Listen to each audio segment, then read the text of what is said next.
The review, as you are about to see, is the account of the tragedy which befell a group of action figures. It is all the more tragic in that they were plastic, but had they sat on the shelves a very, very long time, they could not have expected, nor would they have wished to see as much of the mad and the macabre as they would see that day.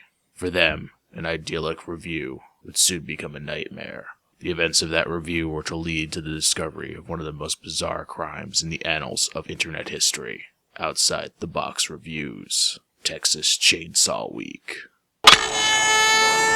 Today on Outside the Box Reviews, we are taking a look at the Mezco Cinema Fear Wave 2 Texas Chainsaw Massacre 2 Leatherface. This figure was a holy grail of mine, and I am so glad that it is finally in my collection. Just like the Chop Top figure from the same wave of Cinema Fear, I just have a soft spot for Texas Chainsaw 2. It may not be the best Texas Chainsaw Massacre movie, but it's the one I enjoy watching the most. It's just ridiculously comedic and over the top, and it is my favorite Tobe Hooper movie, assuming he didn't actually direct Poltergeist. But when this figure was new, I hadn't seen Texas Chainsaw 2 yet, and where I was living at the time, Cinema Fear figures were a bit hit or miss in the stores, so this didn't get added to my Cinema Fear collection back when they were actually available, and it wasn't until a recent search on eBay that I managed to get him for maybe not a great price,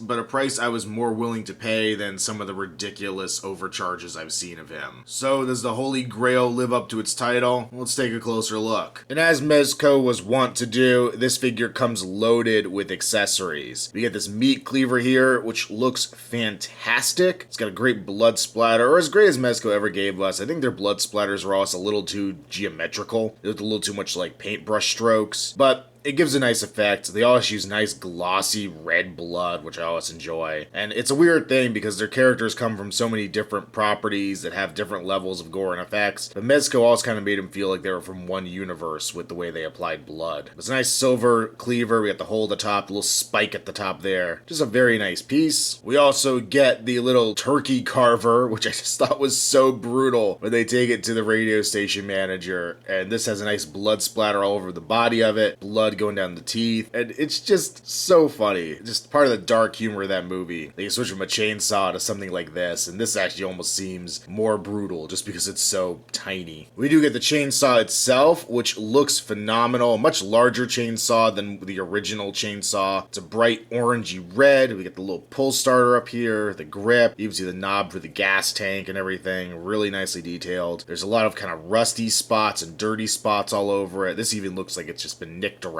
which is some of the best paint work I've seen on a Mezco accessory, I think, because that really does look like just rubbed away paint. And then we have a very, very long blade, which if you've seen the movie, well, there's things you could read into that, but there's a little bit of the silver underneath there, but most of it is just blood drenched. We have these larger dark spots of blood. Even some of the teeth are a bit deeper red, but then just a nice splattering of blood throughout. The teeth themselves look great. You can see they actually do alternate sides, just like a real chainsaw blade. It's a fairly thin blade as well for being as big as it is. But just an absolutely awesome looking chainsaw. Even has little rivets there at the end. And then, of course, like any Texas Chainsaw figure, we get some meat. And first up we get, I think it was LG was the character's name, the radio station manager. You get his carved off face, which is just brutal and disgusting looking. On the outside we have that nice leathery texture, that Tom Savini makeup that was in this movie. Nice brown in there with the hair. Maybe a little too much. But it's a very nice rubbery plastic. You see the roughly cut bottom and the eye holes and everything. And you turn it around and it's just this horrific bloody mess, just like in the film. Absolutely fantastic accessory here. Then we also come with two pieces of skin. I think these also belong to LG. I think these were carved off him as well. But they are all messed up looking, very latexy looking, and then you flip them around and we got more of that great blood gore effect going on. Just great set dressing for your Texas Chainsaw display. Absolutely love this. And the fact that they're rubberized, it just makes it really easy to just imagine them being flesh, just kind of draped off things in your scene. So very, very cool. And I know it never happened in the film, but if you wanted Chop Top to join his brother in leather maskedness, he actually can wear the face, which I think is kind of sick. As for Leatherface himself, as I already alluded to, this makeup was less just kind of rushed indie movie style and all Tom Savini's work. So the makeup for Leatherface, the mask, had a very, very different look in this film. It's much darker brown. We can see all the stitching, just kind of slicker and cooler looking, but maybe not quite as brutal as the original, but they really captured it here with the Mezco design. He's got his derpy looking teeth there with his gum sticking out. His eyes are kind of weird, offset a bit. There's definitely a little stylization, as there are with any of these Cinema Fear figures happening, but it looks pretty darn good. I love the shading in the skin. They had a nice dark wash to it, which really helps. The stitches look great too. The hair also has that brown shading in it. The sculpt isn't fantastic. It's a little clumpy looking, but there's definitely a lot of good detail brought out there. Body of Leatherface. This is Leatherface wearing a suit. So we have this rubberized coat, which is pinned down a little more, so it doesn't really flare out or anything. The little details here, the little pin on his lapel, the pocket square. Looks like it's covered in blood a bit there. But the overall look of the suit's pretty bland. It's just black plastic, not really much shading on there at all either, but it works well enough for what it is. The sleeves are hard sculpted with nice wrinkles in them. Then you have the undershirt poking out here, including even the button, and then his black gloved hands. The undershirt, you can see it's white. He's got his big tie here with the red at the top and the intricate design down the front. Now mine is a little warped. Probably have to heat it up or something and unwarp it, but it does kind of curl at a weird angle. But there's some nice blood splatter on it and on the undershirt, which is really nice. You can see the buttons sculpted in there. It's great attention to detail. Got his belt down below and some more blood on his crotch. And spraying onto the flared out part of the jacket here. You can see it kind of pulling away from his legs, and that continues onto the back as well. And then once again, just plain black pants. A lot of wrinkles put in there. And then his cowboy boots with some dirt added to them, which is a nice touch to break up all this black on the lower body of the figure. For articulation, set is on a ball joint. Look a little bit up, a little bit down. Look side to side as well as tilt a little bit. Not great, mostly hindered because of both the length of the mask and the shoulders here sticking up, but it works decently. We have a pin socket shoulder, so we'll go out to the side as well as forward and back. It's a little stiff going forward and back, and kind of comes at an angle because of the way the body's shaped. It also has these kind of smaller ball-shaped joints in here to be the shoulders, so he kind of thins out a little bit right there, which is a little odd looking. He has a bicep swivel. He has a hinge at the elbow, which is very, very tight on mine, and only moves maybe close to 90 degrees, but not quite. The hands will rotate as well as hinge in and out. We have a cut joint at the waist here, so you can swivel side to side, not really hindered at all, which is great. And then, as with most Mezco figures past a point, there's really not much in the way of leg joints. He has cut joints here at the hips, which is actually more than most Cinema Fear figures have past wave 1, but you really can't do much with it because once you move the legs at all, his feet are out of alignment and it's really hard to make him stand. Even though this one also has swivels at the ankle, which is another bit of rare articulation past wave 1. So it's a little easier to make this Leatherface stand than some of his brethren, but still not really easy to move him out of anything besides his normal leg pose. For a size comparison, here is Leatherface next to the NECA Texas Chain Saw 1 Leatherface, both versions wearing suits, which is why I picked this one as a comparison. And I also assumed that was what was supposed to happen, is that Leatherface ended the first movie in a suit and starts the next movie, or does the whole next movie in a suit, even though it's a very, very different looking suit. But these guys, I think, are in decent scale with one another. Mezco always made their Leatherfaces a little bulkier than NECA did, and I actually really prefer the bulky version of Leatherface, so I think this works pretty well. And then here's our Texas Chain Saw 2 Leatherface next to his castmates. We got Chop Top there on the left, and Nubbins there on the right. Granted, those are basically one figure from Mezco as they came packed together, but I am super impressed that we got this out of Mezco. 3 characters from Texas Chain Saw 2. There are rumors that NECA is going to tackle Texas Chain Saw 2 in their retro line next year with both Leatherface and Chop Top, but just the fact that Mezco is able to do kind of a more obscure, less loved Texas Chain Saw film and managed to get us 3 characters from the film, and we're really just missing 3 more major characters, and we would have had everybody from that movie. I mean, heck, we even get a little bit of LG, more of a supporting character, but still, we get bits of him. But if we just gotten the Cook, Stretch, and Dennis Hopper, I think we would have had an amazing Texas Chain Saw 2 set. But as it is, these 3 look phenomenal together, but I'm very glad to have my Texas Chain Saw 2 set in plastic. It's always a little nerve-wracking going and picking up a holy grail figure for your collection because, well, what if it sucks? Fortunately, I don't have to worry about that with this Leatherface. I really, really enjoy this figure. The detailing on him is really nice. It's a Mezco figure. I know what I'm getting. I know it's never going to be 100% movie accurate just by the style they choose to use, but he comes with some amazing accessories. He looks good himself. He fits in with the Chop Top figure. What more can I say? This figure gets a high recommend from me. If you're able to find him at a good price, he's definitely worth having in your collection. Make sure you follow me on Instagram, username Outside the Box Reviews. Also check me out on Facebook, link below. And until next time, this has been our Outside the Box Reviews. Texas Chainsaw Week continues next.